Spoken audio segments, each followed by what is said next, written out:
Says USA Gymnastics and the U.S. Olympic Committee should be held accountable in the Larry Nassar scandal.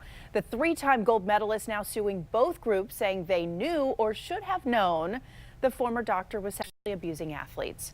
Nassar will spend the rest of his life in prison. And the Weinstein Company is becoming a thing of the past. The company's board has agreed to a $500 million deal that sells off up to 95% of the studio's assets. Of course, that sale comes after those bombshell allegations against Harvey Weinstein, and those same allegations are the basis of a statue that will be on display outside of this year's Academy Awards. It is called the Casting Couch. The artist says it is to shine a spotlight on the sexual misconduct crisis plaguing Hollywood and Weinstein's role in it. So the Weinstein scandal and the larger conversation surrounding it expected to be a hot topic at Sunday's Academy Awards. Other recent award ceremonies have seen numerous women wearing black to call attention to sexual misconduct in Hollywood and elsewhere. Sunday's Oscars expected to follow suit with a focus on the Me Too and Time's Up movements. The producer of the Oscars has said that this is going to be a fun show, that it's going to focus on films, and that while there will be moments to reflect on more serious movements, that will not be the focus of the broadcast. Host Jimmy Kimmel encouraging people to talk about a subject like Me Too if they're passionate about it.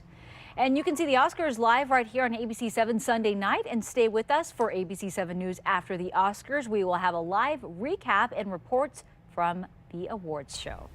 But first, we turn back now to our Storm Watch weather alert today and a terrifying wake-up call for a 100-year-old woman in Kensington. She is recovering at the hospital tonight after a tree crashed into her home in the middle of the night. Alice Zwerdling's son says his mom is doing okay tonight. Officials say her injuries are not considered life-threatening. Can't imagine what it must have felt like to all of a sudden, 1 in the morning, boom, your walls come crashing down, and she's 100, she's lived through a lot more than we have, so she's got perspective, but that's got to be scary. So glad she's okay tonight. Crews spent the day at that home securing the tree in hopes of keeping it from crashing through to the first floor. And 7's on your side tonight with what you need to know if a tree goes down near your home.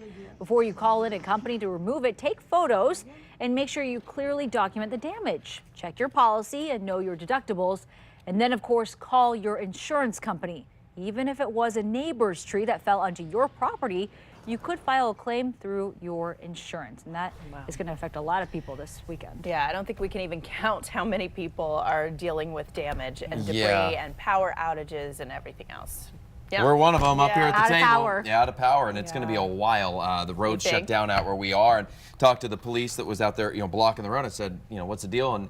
And she said, we haven't even heard back from the power company, let alone have an estimate as to when this is going to be fixed. And I know many of you are in that boat as well, and it's just going to be patience. You got to pack it big time. So the winds are starting to finally die down. Yeah. Let me start you out with some peak gusts that we had today. I mean, just absolute incredible numbers. I mean, how about this? Capone Bridge at 76 miles per hour. We had a 71 mile per hour wind gust at Dulles. Officially 62 in D.C. at Reagan National. I mean, hurricane strength wind is just a few miles per hour more than that. It's just amazing, these numbers. Widespread upper 50s, upper 60s, even a 70 out of Slate Mills and Etlin at 78 miles per hour. Now the winds sustained are down into a more manageable territory, still up there between 20 to 30 miles per hour with wind gusts of 45.